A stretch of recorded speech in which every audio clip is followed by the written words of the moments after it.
शेत परीक्षेचा हा सेकंड म्हणजे पहिले आधीच्या व्हिडिओमध्ये आपण 20 प्रश्नांचा सराव पाहिला होता. आता या व्हिडिओमध्ये आपण 20 प्रश्नांचा सराव पाहूया. तर चला सुरुवात करूया आपण 21व्या प्रश्नांपासून. प्रश्न क्रमांक 21. 21वा. गहनता सिद्धांत डेप्थ ऑफ प्रोसेसिंग थिअरीचे प्रतिपादन कोणी केले? पर्याय दिलेले 4. ए. रॉबर्ट गॅग्नेर, बी आहे Richard Atkinson and Richard Shiffrin, option आहे C. Craik and Lockhart, D आहे एरिक्सन आणि सिम्पसन. तर या चारही पर्यायांपैकी या प्रश्नाचं उत्तर ऑप्शन नंबर आहे सी, क्रेग आणि लॉकहार्ट. त्यानंतर प्रश्न 22. शैक्षणिक उद्दिष्टांची वर्गीकरण पद्धती टॅक्सॉनॉमी ऑफ एज्युकेशनल ऑब्जेक्टिव्ह कोणी सुचवली? पर्याय दिलेले ए. ब्लूम, बी आहे गँग, सी आहे बुनर, डी आहे स्किनर. या चारही पर्यायांपैकी या प्रश्नाचं जे उत्तर आहे ते ऑप्शन नंबर आहे ए, ब्लूम. त्यानंतर प्रश्न क्रमांक 23 पाहूया. प्रश्न 23. अभिप्रेरणा म्हणजे मोटिवेशन सिद्धांतात आंतरिक प्रेरणा म्हणजे काय? पर्याय दिले हे बाह्य संक्षिप्तांमुळे मिळणारी प्रेरणा, बाह्य बक्षिसांमुळे मिळणारी प्रेरणा, बी आहे स्वतःच्या समाधानासाठी केलेली प्रक्रिया, सी आहे इतरांकडून मिळणारी प्रशंसा आणि डी आहे आर्थिक लाभ मिळवण्यासाठी केलेली क्रिया. या चारही पर्यायांपैकी या प्रश्नाचं उत्तर ऑप्शन नंबर बी, स्वतःच्या समाधानासाठी केलेली क्रिया. प्रश्न क्रमांक 24.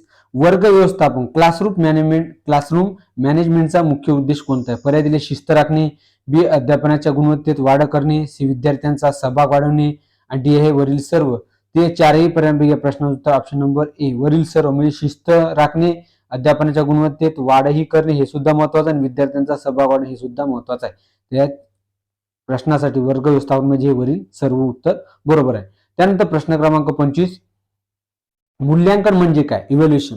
ए आहे ऑप्शनला विद्यार्थ्यांचे शिक्षण देणे, बी आहे विद्यार्थ्यांच्या प्रगतीचे मापन करणे, सी अभ्यासक्रम तयार करणे, डी आहे शैक्षणिक धोरण आखणे. ते चारही पर्यायांपैकी या प्रश्नाचं जे उत्तर आहे ते ऑप्शन नंबर आहे बी, विद्यार्थ्यांच्या प्रगतीचे मापन करणे. त्यानंतर प्रश्न क्रमांक 26 पहा. प्रश्न 26. संशोधनात रिलायबिलिटी म्हणजे काय? संशोधनात चललता म्हणजे रिलायबिलिटी म्हणजे काय? इथे मिक्स झालेले काही काही शब्द म्हणजे डबल आलेले. ओके, थोडा उच्चारणामध्ये प्रॉब्लेम येतो. ठीक आहे, तर समजून घ्या. ओके, हे जे मराठीचा नाही समजलं इंग्लिशचा असं समजून घ्यायचा. संशोधनात रिलायबिलिटी म्हणजे काय दर्शवते? पर्याय दिले संशोधन साधनाची अचूकता, बी संशोधन निष्कर्षाची सुसंगतता, सी आहे संशोधनाची वैधता, डी आहे संशोधनाच्या उद्देशांची स्पष्टता. या चारही पर्यायांपैकी या प्रश्नाचं जे उत्तर आहे ते ऑप्शन नंबर बी, संशोधन निष्कर्षाची सुसंगतता. त्यानंतर 27वा प्रश्न आहे. प्रायोगिक संशोधन एक्सपेरिमेंटल रिसर्च मध्ये कोणते नियंत्रण आवश्यक असते? पर्याय चल व्हेरिएबलवर नियंत्रण, बी नमुना आकारावर नियंत्रण, सी संशोधकाच्या मतावर नियंत्रण, डी आहे वेळेवर नियंत्रण. या चारही पर्यायांपैकी या प्रश्नाचं उत्तर ऑप्शन नंबर ए, चल व्हेरिएबल वर नियंत्रण असणे आवश्यक आहे. त्यानंतर प्रश्न क्रमांक 28 पहा. समजा हायपोथिसिस म्हणजे काय? पर्याय संशोधनाचा निष्कर्ष, बी आहे संशोधनासाठी तात्पुरती मांडलेली कल्पना, सी संशोधनाची पद्धत, डी आहे संशोधनाचे उद्दिष्ट. तर या चारही पर्यायांपैकी या प्रश्नाचं उत्तर आहे ते आहे ऑप्शन नंबर बी, संशोधनासाठी तात्पुरती मांडलेली कल्पना. त्यानंतर प्रश्न 29वा. डेटा विश्लेषण डाटा अनालिसिस कोणत्या टप्प्यात केले जाते? पर्याय दिलेले आहे डेटा संकलनानंतर, बी डेटा सादरीकरणापूर्वी, सी डेटा व्याख्येनंतर आणि डी आहे डेटा संकलनापूर्वी. ते या चारही पर्यायांपैकी या प्रश्नाचं उत्तर आहे ते आहे ऑप्शन नंबर ए, डेटा संकलनानंतर. त्यानंतर प्रश्न क्रमांक पाहूया आपण 30 क्रमांकाचा 30वा. संशोधन अहवाल रिसर्च रिपोर्ट कोणासाठी तयार केला जातो? पर्याय केवळ संशोधनासाठी, बी आहे संशोधन मार्गदर्शक आणि इतर हितधारकांसाठी, सी आहे केवळ निधी देणाऱ्या संस्थेसाठी आणि डी आहे केवळ शैक्षणिक संस्थेसाठी. या चारही पर्यायांपैकी या प्रश्नाचं उत्तर ऑप्शन नंबर बी, संशोधक मार्गदर्शक आणि इतर हितधारकांसाठी जे आहेत आपण संशोधन अहवाल हा तयार करत असतो. त्यानंतर पाहूया क्रमांक 31वा प्रश्न. 31वा. सहकारी तत्व कॉम्परेटिव्ह प्रिन्सिपल्स कोणत्या संकल्पनेशी संबंधित आहे? पर्याय ए वैयक्तिकता, बी आहे स्पर्धा, सी सहकार्य व परस्पर मदत, डी आहे केंद्रीकरण. या चारही पर्यायांपैकी या पर्यायाचं जे उत्तर आहे ते या प्रश्नाचं उत्तर आहे ते ऑप्शन नंबर सी, सहकार्य व परस्पर मदत. त्यानंतर 32वा प्रश्न आहे, शैक्षणिक नियोजनात स्मार्टर उद्दिष्टे कोणत्या घटकावर आधारित असतात? पर्याय स्पष्टता, मोजता, साध्य, वास्तवता, वेळवता, पुनरावलोकन, परिणाम. त्यानंतर बी ला स्पष्टता, साध्य, संसाधने, वेळ, खर्च, पुनरावलोकन, परिणाम. सी आहे स्पष्टता, मोजमाप, आर्थिक वेळ, पुनरावलोकन, उद्देश आणि साधन. आणि डी आहे स्पष्टता, मोजमाप, साध्य, वास्तव, विस्तार, पुनरावलोकन, संसाधन. तर या चारही पर्यायांपैकी या प्रश्नाचं जे उत्तर आहे ते आहे बघा, पहिलं आहे स्पष्टता, नंतर आहे मोजमाप, त्यानंतर आहे साध्य, त्यानंतर वास्तव आणि वेळपणा, पुनरावलोकन आणि परिणाम. हे जे आहे ते इथे थोडं मिस झालं, हे थोडं वेळत आहे. ओके, वेळत आहे ते, त्यामुळे हे थोडं 2 शब्द वाढलेले याच्यात. ओके, तर हे स्पष्टता, मोजता, साध्य, वास्तव, वेळ आणि पुनरावलोकन आणि परिणाम इत्यादीचा क्रम जो आहे हा स्मार्टर उद्दिष्ट जे आहे त्या घटकांवर आधारित आहे.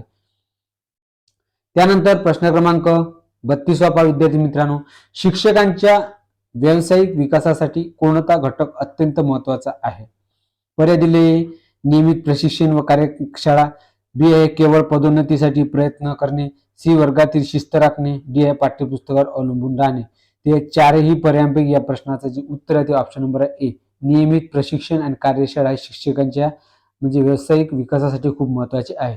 34वा प्रश्न आहे, शिक्षणातील हेतू म्हणजे हेतुकता, रॅशनॅलिटी जे आहे, रेशनलिटी जे आहे ते याचा अर्थ काय आहे? तर पर्याय हे परंपरागत पद्धतीने शिकवणे. बी आहे तर्कसंगत विचारांवर आधारित निर्णय घेणे. सी आहे भावनिक आधारावर अध्यापन करणे. आणि डी आहे केवळ अनुभवावर आधारित निर्णय घेणे. या चारही पर्यायांपैकी जे आहे त्या प्रश्नाचं उत्तर आहे ते ऑप्शन नंबर आहे बी, तर्कसंगत विचारावर आधारित निर्णय घेणे. त्यानंतर 35वा प्रश्न विद्यार्थी मित्रांनो, विद्यार्थ्यांच्या स्वप्रेरणा सेल्फ मोटिवेशन प्रोत्साहन देण्यासाठी शिक्षकांनी काय करावे? पर्याय दिलेले, स्पर्धा वाढवावी. बी आहे बाह्य बक्षिसे द्यावी. सी उद्दिष्टे निश्चित करून यशाचा अनुभव घ्यावा. आणि डी आहे कमी काम देऊन विश्रांती घ्यावी. तर या चारही पर्यायांपैकी या प्रश्नाचं जे उत्तर आहे तर ते आहे ऑप्शन नंबर सी, उद्दिष्टे निश्चित करून यशाचा अनुभव घ्यावा. काय घ्या? यशाचा अनुभव घ्यावा. त्यानंतर प्रश्न क्रमांक पाहूया आपण 36. ओके, 36वा प्रश्न इकडे, क्रिटिकल थिंकिंग विकसित करण्यासाठी कोणती पद्धत उपयुक्त आहे? पर्याय दिले, पाठांतर करणे. बी आहे प्रश्न विचारण्यास प्रोत्साहन देणे. सी एका उत्तरावर भर देणे. डी आहे केवळ परीक्षेवर लक्ष केंद्रित करणे. ते चारही पर्यायांपैकी या प्रश्नाचं उत्तर आहे ऑप्शन नंबर बी, प्रश्न विचारण्यास प्रोत्साहन देणे. 37वा प्रश्न आहे, शिक्षकाच्या प्रतिबिंबित अध्यापन पद्धतीचा उद्देश काय आहे? पर्याय चुका शोधून टाकणे. बी अध्यापनातील अनुभवांचे विश्लेषण करणे. सी विद्यार्थ्यांना शिक्षा देणे. आणि डी आहे केवळ वाचणे. या चारही पर्यायांपैकी या प्रश्नाचं जे उत्तर आहे ते आहे ऑप्शन नंबर बी, अध्यापनातील अनुभवांचे विश्लेषण करणे. त्यानंतर प्रश्न क्रमांक 38वा विद्यार्थी मित्रांनो, शैक्षणिक समावेशन इन्क्लुझिव्ह एज्युकेशनची मुख्य संकल्पना काय आहे? पर्याय हे सर्व विद्यार्थ्यांना समान अभ्यासक्रम देणे. बी सर्वांना समान संधी व संसाधने उपलब्ध करून देणे. सी आहे केवळ विशेष गरजा असलेल्या विद्यार्थ्यांसाठी शिक्षण देणे. डी आहे स्पर्धात्मक वातावरण निर्माण करणे. या चारही पर्यायांपैकी या प्रश्नाचे जे उत्तर आहे ते आहे ऑप्शन नंबर बी, सर्वांना समान संधी व संसाधने उपलब्ध करून देणे. 39वा प्रश्न आहे, मूल्यमापन असेसमेंट हा अध्यापन प्रक्रियेचा कोणता भाग आहे? पर्याय दिले, प्रारंभिक. बी आहे मध्यंतरीय. सी अंतिम. आणि डी आहे वरील सर्व. ते चारही पर्यायांपैकी या प्रश्नाचं उत्तर ऑप्शन डी, वरील सर्व. म्हणजे मूल्यमापनाच्या अध्यापन प्रक्रियेमध्ये प्रारंभिक, मध्यंतरी आणि अंतिम या तीनही घटकांचा समावेश होत असतो. तर शेवटचा प्रश्न आहे 40वा, शैक्षणिक नेतृत्व एज्युकेशन लीडरशिप म्हणजे काय? पर्याय आहे एक, केवळ प्रशासकीय कामकाज करणे. बी विद्यार्थ्यांचे अनुशासन राखणे. सी आहे शैक्षणिक उद्दिष्टे साध्य करण्यासाठी प्रेरणा देणे व मार्गदर्शन करणे. डी आहे शाळेचा आर्थिक कारभार पाहणे. ते चारही पर्यायांपैकी या प्रश्नाचं जे उत्तर आहे ते ऑप्शन नंबर सी, शैक्षणिक उद्दिष्टे साध्य करण्यासाठी प्रेरणा देणे व मार्गदर्शन करणे. अशा प्रकारचे मित्रांनो जे MS सेट परीक्षा 2026 साठी जे आहेत आपल्या पेपर क्रमांक 1 चे आपण यामध्ये 20 प्रश्नांचा सराव पाहिला. आधीच्या व्हिडिओमध्ये अजून 20 प्रश्नांचा सराव आणि त्यानंतर 50 प्रश्नांचा सराव, अशा पद्धतीने पुन्हा जे सब्जेक्ट्स आहेत इकॉनॉमिक्स वगैरे आहेत, इकॉनॉमिक्सचे आपण 100 मार्काचा जो पेपर आहे क्वेश्चनचा, तो आपण यामधून सराव करून घेणार आहे. त्यामुळे मित्रांनो, तुम्ही जर नवीन असाल तर चॅनलला सबस्क्राईब करा, बेल आयकॉनवर क्लिक करा. असे व्हिडिओ जर तुम्हाला आवडल्यास शेअर करा, लाईक्स करा, कमेंट्स करा. एखादी शब्द इकडे तिकडे झाल्यामुळे प्रश्न चुकत असतो, की कदाचित एखादी प्रिंटिंगमुळे इकडचा पर्याय तिकडे जाऊन तिकडचा पर्याय दुसरीकडे शिफ्ट होऊन जे आहे तर प्रश्नामधून कधी प्रश्नाचं उत्तर चुकत असते. तर कधी कधी 1-2 जर प्रश्नाचे उत्तर चुकले तर ते तुम्ही पाहू शकता सर्च करून. ओके, तर अशा पद्धतीने एखादी मिस्टेक झाली तर माफ करा. ओके, चला असेच व्हिडिओ तुमच्यासाठी घेऊन येतो मी सराव पेपरसाठी, MS सेट परीक्षेसाठी. तर चला पुढच्या व्हिडिओ अजून भेटूया. आज इथंच थांबा. धन्यवाद मित्रांनो.